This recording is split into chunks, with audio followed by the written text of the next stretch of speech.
पिछले लेक्चर में मैंने कॉम्प्लेक्स नंबर की थ्योरी बताई थी। उस थ्योरी का यूज मैं आगे क्वेश्चन में करने जा रहा हूँ, लेकिन मैं एक बार फिर बोलूँगा कि ये सारी बातें या ये सारा लेक्चर्स तभी यूजफुल हैं यदि आपको बोर्ड लेवल का कॉम्प्लेक्स नंबर आता है।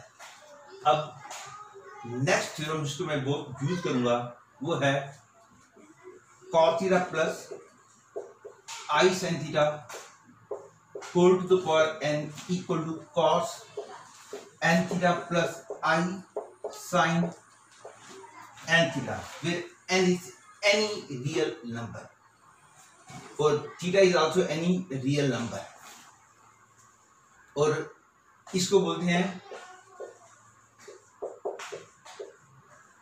डी मोइरिस।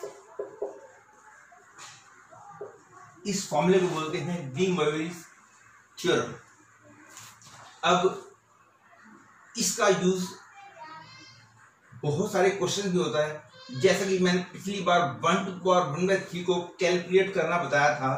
हमने x इक्वल टू दिस किया था, x cube minus 1 equal to 1 आया था, x क्यूब माइनस 1 इक्वल 0, फिर मैंने x की वैल्यू निकाली थी।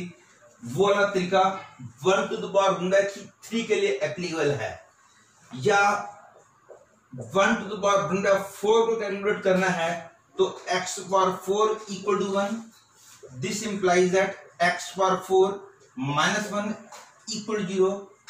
This implies that x square minus 1 into x square plus 1 equal to 0. This implies that x square minus 1 equal to 0 or x square plus 1 equal to 0, which implies that x equal to plus minus 1, और इसका मतलब है x equal to plus minus under root -1, क्योंकि 1 इधर जाएगा तो -1 बन जाएगा, प्लस माइनस, जिसका भी मतलब बना x equal to plus minus i. तो x की वैल्यू आई प्लस माइनस 1 या x की वैल्यू आ गई प्लस माइनस आई। तो 1 to the power 1/4 की 4 वैल्यूज हैं, 1 -1 आई और माइनस आई। ये 4 नंबर ऐसे हैं, इन चारों में से हर एक का पावर 4 करें तो 1 आएगा, क्योंकि 1 to the power 1/4 की वैल्यूज निकालने का मतलब वो नंबर्स बताओ जिनकी पावर 4 करने पर बिकॉज ऑफ 4 1 आना चाहिए। तो इन चारों की पावर 4 करेंगे तो 1 आएगा। तो 1 to the power 1/4 की ये चारों वैल्यूज हो गई। अब ये तो तरीका ठीक है, लेकिन ये तरीका जो है 1 to the power 1/5 1/6 इनके लिए नहीं चल पाएगा। तो इसके लिए हम क्या करेंगे, मैं 1 to the power 1/3 को एक बार दोबारा से कैलकुलेट करता हूं, लेकिन अब मैं दूसरा वाला वे बताऊंगा। ये वाला वे जनरल वे है, इस फॉर्मूले से 1 to the power 1/3 1/4 1/3 5 1/6 कुछ भी निकालना हो सारे निकल जाएंगे। सबसे पहले 1 को पोलर फॉर्म में लेके आओ। किसी भी कॉम्प्लेक्स नंबर का कोई भी रूट निकालना हो, पहले इसको पोलर फॉर्म में लेके आओ। आपको पता है पोलर फॉर्म का मतलब होता है ये वाला पॉइंट यदि ए है, ये डिस्टेंस r है, तो डायरेक्टली ए पॉइंट का कॉम्प्लेक्स नंबर हो जाएगा r into cos theta plus आई sin थीटा। ये जो है ए पॉइंट का कॉम्प्लेक्स नंबर है, ये आपने पोलर फॉर्म में पढ़ा होगा। आर का मतलब होता है डिस्टेंस फ्रॉम ओरिजिन, ये डिस्टेंस आर होता है, और थीटा ये वाला एंगल होता है। अब 1 की पोलर फॉर्म क्या है, 1 लाई करेगा यहां पे, इसका ओरिजिन से डिस्टेंस 1 हो गया, तो 1 के लिए r की वैल्यू हो गई 1, और 1 के लिए आर्गुमेंट हो गया 0, क्योंकि ये लाइन x एक्सिस के साथ कोइंसाइड कर रही है। तो 1 का आर्गुमेंट हो गया 0, तो cos 0 प्लस आई sin 0 तो 1 की पोलर फॉर्म आ गई cos 0 प्लस आई साइन 0। 1 को पोलर फॉर्म में लिख दिया, ये आ गया। हमने निकालना है 1 टू द पावर 1/3। पहले 1 को मैंने पोलर फॉर्म में लिखा, उसके बाद ये बन गया cos 0 plus I sine 0 whole to the power 1/3। 1 को मैंने पोलर फॉर्म में लिख लिया। उसके बाद स्टैंडर्ड वे है, इन दोनों के अंदर 2n पाई ऐड कर दो, आएगा cos 0 plus 2n pi plus I sine 0 plus 2n pi whole to the power 1/3, that is cos 2n pi by 3 plus I sine 2n pi by 3।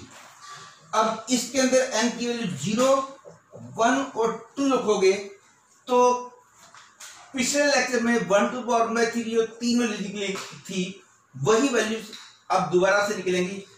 0 रखा तो इसकी वैल्यू आ गई 1, मतलब कि इसके अंदर n की वैल्यू 0 रखी तो आंसर आ गया 1।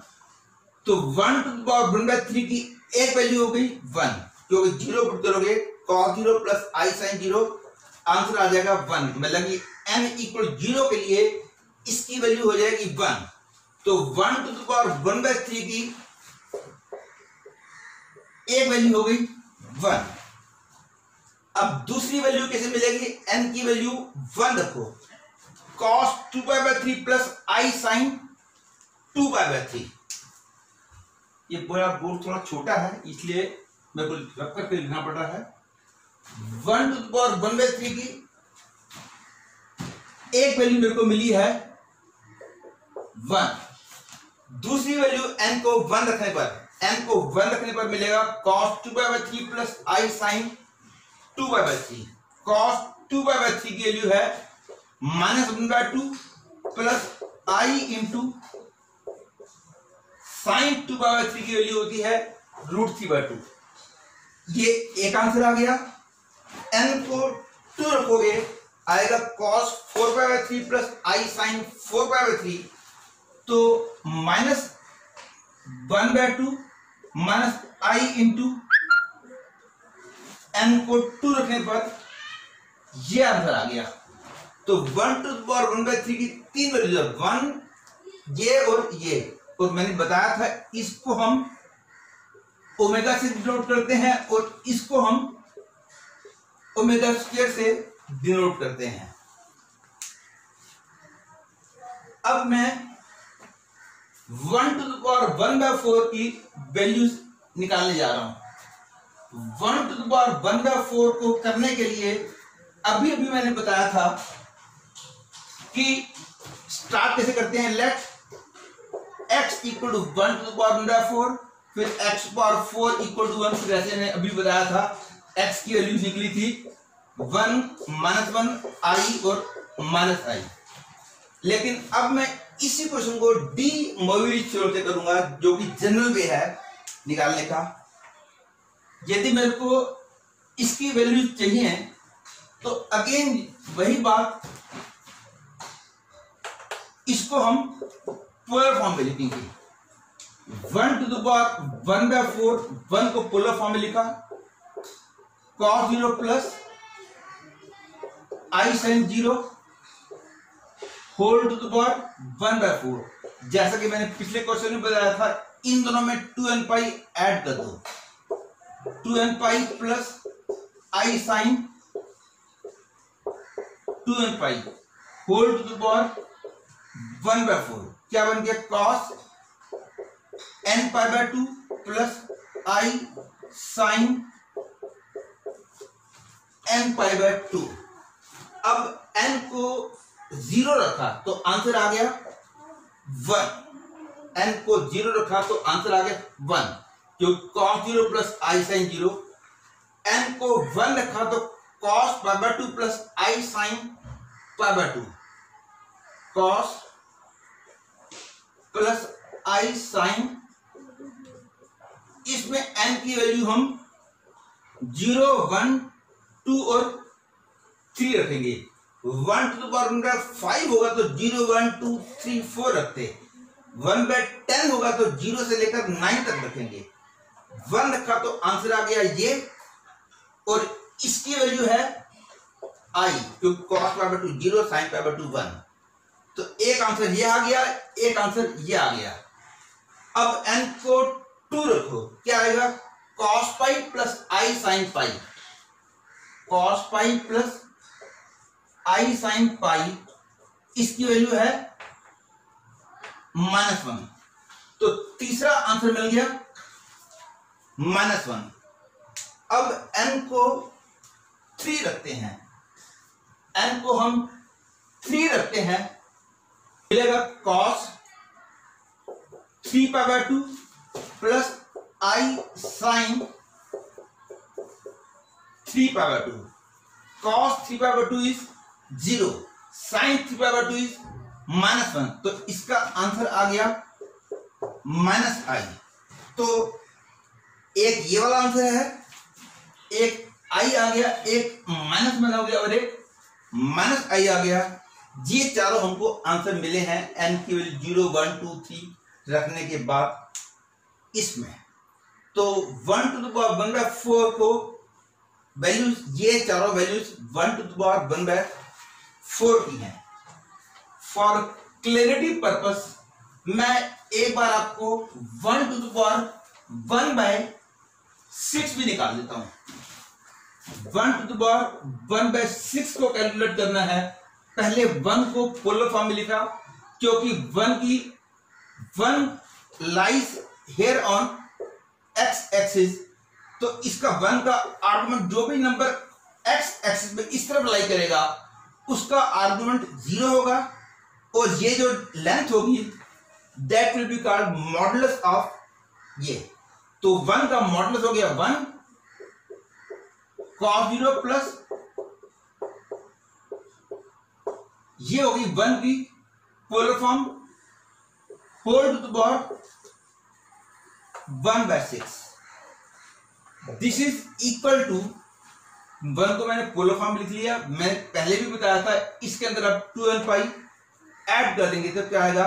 cos 2n pi plus I sine 2n pi whole to the power 1/6 is equal to cos 2n pi by 6 plus I sign,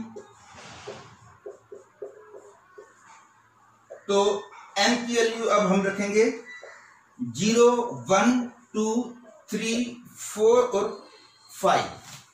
ये बन गया cos n pi by 3 plus I sine n pi by 3। n को 0 रखा तो answer आ गया 1, n को इसके अंदर 0 रखेंगे तो आंसर आ गया 1, तो इसकी एक वैल्यू हो गई 1।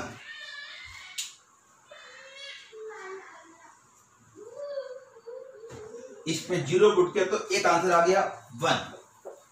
अब इसी में n को 1 रखते हैं तो क्या आएगा? cos pi by 3 plus I sine pi by 3, cos pi by 3 is 1/2, 1/2 plus I into √3/2, क्योंकि n को जगह 1 रखा तो cos pi by 3 plus I sine pi by 3, ये हो गया cos pi by 3 1/2, sign pi by 3 √3/2। ये है n को 1 रखा। अब n को 2 रखेंगे, मैंने अभी बताया है n की वैल्यू 0, 1, 2, 3, 4 और 5 रखेंगे। तो अब n को 2 रखते हैं तो क्या आएगा? cos 2/3 प्लस आई साइन 2/3। cos 2/3 की वैल्यू होती है -1/2, आई साइन 2/3, एक ये वाला आंसर आ गया ये आंसर मिला है n को 2 रखने पर। n को 3 रखेंगे तो cos pi plus i sin पाई आएगा आंसर -1। अब n को 4 रखेंगे तो आएगा cos 4 pi by 3 plus i sin 4 pi by 3। cos 4 pi by 3 हो गया -2 प्लस i इंटू -√3/2। तो ये वाला आंसर मिला है n को 4 रखने पर। और n की वैल्यू आखिर में हम 5 रखेंगे तो cos 5 pi by 3 plus i sin 5 pi by 3 और cos 5 पाई बाई 3 हो गया cos 300 प्लस i sin 300 और cos 300 की वैल्यू होती है 1/2 प्लस i इंटू -√3/2। तो एक आंसर ये आ गया। 1 2 3 4 5 और एक 6, ये 6 वैल्यू है 1/1/6 की। मैंने n की जगह इसके अंदर 0 1 2 3 4 5 तक रखा है क्योंकि 6 है इसलिए 5 तक रख जाएंगे। इस तरह से आपने देखा कि 1 1/10 निकालना है तो फिर वही प्रोसीजर होगा। 1 को पोलर फॉर्म में लिखो cos 0 प्लस i sin 0, उसके बाद इन दोनों के अंदर 2n पाई ऐड कर दो, फिर डी मोबिलिटी थ्योरम के हिसाब से बाय 10 अंदर ले आओ, फिर n को 0 1 2 इसके अंदर अप टू 9 रखेंगे तो इसकी 10 वैल्यूज मिल जाएगी। ये जनरल में अच्छे से पता होना चाहिए और ये भी पता होना चाहिए कि जितने भी वैल्यूज निकलती हैं उन सारी वैल्यूज का सम हमेशा 0 होता है। सपोज 1/15 है, इसकी 15 वैल्यूज निकलेंगी, उन 15 आंसर्स का सम जो है वो हमेशा 0 होता है और उन सारे 15 नंबरों का प्रोडक्ट जो है -1 टू द पावर जो है यहां पे 15 - 1 दैट इज 1 होगा। उन सारी वैल्यूज का प्रोडक्ट 1 आएगा। यदि हम 1/10 से डील कर रहे हैं तो सारी वैल्यूज का प्रोडक्ट होगा -1 to the power 10 - 1 that is -1। मतलब यहां पे इवन नंबर होगा तो सारी वैल्यूज का जो इसकी जो 10 वैल्यूज होंगी उनका प्रोडक्ट जो है वो -1 होगा। यहां पे ऑड नंबर है तो इसकी जो 15 वैल्यूज होंगी उनका प्रोडक्ट जो है वो 1 होगा। In this way general case क्या हो गया, 1 टू द पावर 1/n की m वैल्यूज आएगी, उन सारी वैल्यूज का प्रोडक्ट जो है -1 टू द पावर m-1 होगा। m इवन होगा तो ये ऑड बन जाएगा और आंसर -1 हो जाएगा। m ऑड होगा तो ये इवन बन जाएगा, प्रोडक्ट जो है वो 1 बन जाएगा। तो सारी वैल्यूज का प्रोडक्ट मैंने बता दिया, सारी वैल्यूज का सम हमेशा 0 होता है। ये दोनों बातें अच्छे से याद रख लो। इस क्वेश्चन में कहा गया है कि 1 + i to the power 8 + 1 - i to the power 8 की वैल्यू इनमें से कौन सी होगी। ये जो है 4 चॉइसेस दे रखी है। ये थोड़ा सा कॉन्सेप्ट याद ही रख लो क्योंकि बहुत यूजफुल है। कभी भी 1 + i की कोई पावर आ जाए 3 4 5 जो मर्जी आ जाए तो पहले 1 + i टू द पावर 2 को कैलकुलेट करो। 1 + i की पावर 2 बहुत ही सिंपल है, 1² + i² + 2 × 1 × i that is 1 - 1 + 2i that is 2i। इसकी वैल्यू जो है 2i के बराबर होती है और इसी तरह से 1 - i की पावर 2 जो है वो -2i होती है। ये याद रख लो, इसको हम बहुत यूज किया करते हैं। 1 प्लस आई की पावर 2 2i होती है, 1 माइनस आई की पावर 2 माइनस 2i होती है। इसको याद रखने के बाद ये बन गया 1 plus I to the power 2 whole to the power 4 plus 1 minus I to the power 2 whole to the power 4। ये बन गया 2i to the power 4 plus minus 2i to the power 4, that is 2 to power 4 i to the power 4 1 होता है, क्योंकि आई square जो है -1 होता है, तो i की पावर 4 ऑटोमेटिकली 1 हो गया, तो i की पावर 4 1 हो गया, प्लस -2 की पावर 4 मतलब कि 2 की पावर 4, i की पावर 4 1, दैट इज 2 इंटू 2 की पावर 4, दैट इज 2 की पावर 5। ये बन गया वैल्यू ऑफ दिस। इस क्वेश्चन में कहा गया है कि -7 -24 under -1 whole to the power 1/2 की वैल्यू इनमें से कौन सी होंगी। ये तो क्लियर है कि इसको हम -7 -24 आई बोल सकते हैं upon whole to the power 1/2। और ये आपको पता ही है कि यदि z की value a plus B I है, मैंने ये वाला फॉर्मूला आपको पिछले लेक्चर में बताया था, फिर भी रिवीजन के लिए मैं दोबारा बता रहा हूं। z टू द पावर 1/2 का मतलब होगा a plus B I to the power 1/2। इसको कैलकुलेट करने का शॉर्टकट वे बोर्ड लेवल में पूरा प्रोसीजर है, लेकिन मेंस लेवल में डायरेक्ट शॉर्टकट वे है under root mod z plus a by 2 plus minus under root mod z minus a by 2 into i plus will be used if b is positive, minus will be used if b is negative. ये वाला formula बीच में यहां plus use किया जाएगा यदि B positive है, और यहां माइनस यूज किया जाएगा यदि बी नेगेटिव हो। यहां पे a है -7, b है -24, मतलब कि b नेगेटिव है। इस फॉर्मूले को यूज करते हुए हमको मिलेगा equal to plus minus under the root mod z. इसका मॉड का मतलब क्या होगा, अंडर रूट -7 का square plus that is under root 49 plus 576 that is under root 625 that is 25।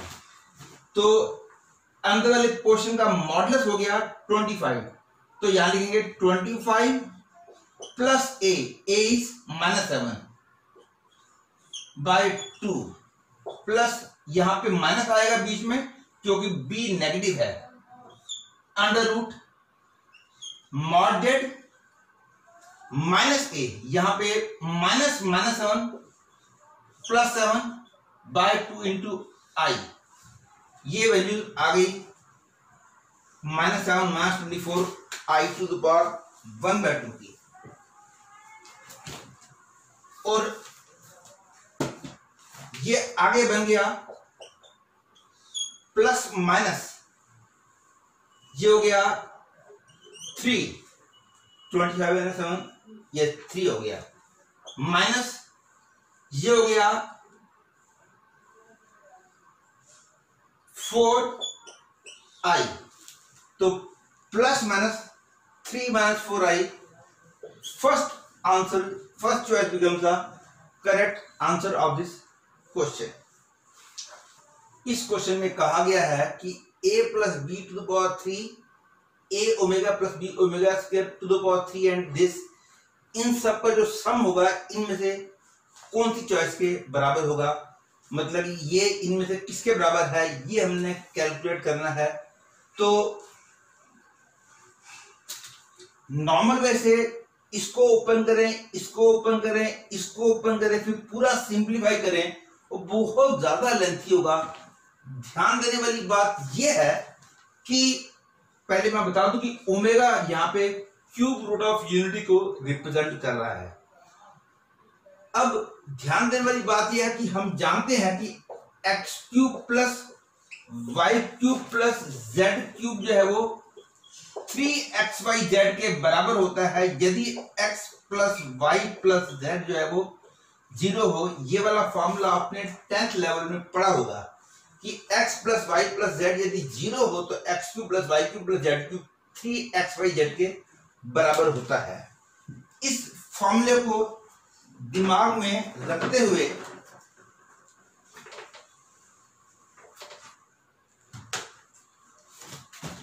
ये है x, ये है y, ये है z। x cube plus y cube plus z cube की वैल्यू हम 3xyz लिख पाएंगे। पहले हम x plus y plus z निकालते हैं। a plus b plus a omega plus b omega के प्लस a ओमेगा से plus b omega. This is a, this and this into 1 plus omega plus b into 1 plus omega square plus omega, that is ये हो गया 0। Answer is 0। अब इन तीनों का सम क्योंकि 0 आ रहा है, मैंने बताया था फॉर्मूला पिछले लेक्चर में 1 प्लस ओमेगा स्क्वायर 0 होता है, तो इस तरीके से पूरा 0 आया, तो इन तीनों का सम 0 है। तो जैसा कि अभी भी बताया मैंने, x cube plus y cube plus z cube जो है 3xyz होता है यदि x plus y plus z 0 हो। तो ये वाली प्रॉपर्टी यहां पे, ये वाली प्रॉपर्टी इस क्वेश्चन में सेटिस्फाइड हो रही है क्योंकि सबका सम 0 आ रहा है। इसलिए मैं एक कह सकता हूं कि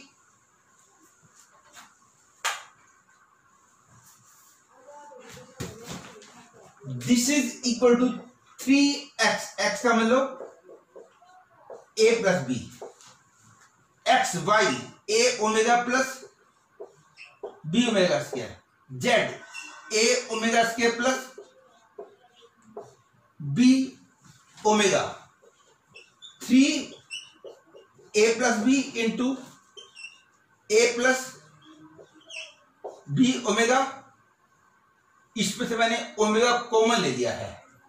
याद रखो, पता था मैंने ओमेगा क्यूब 1 होता है, इसमें से ओमेगा कॉमन ले लिया, यहां लिख दिया मैंने। इसमें से ओमेगा स्क्वायर कॉमन लिया और यहां आ गया a plus b upon omega.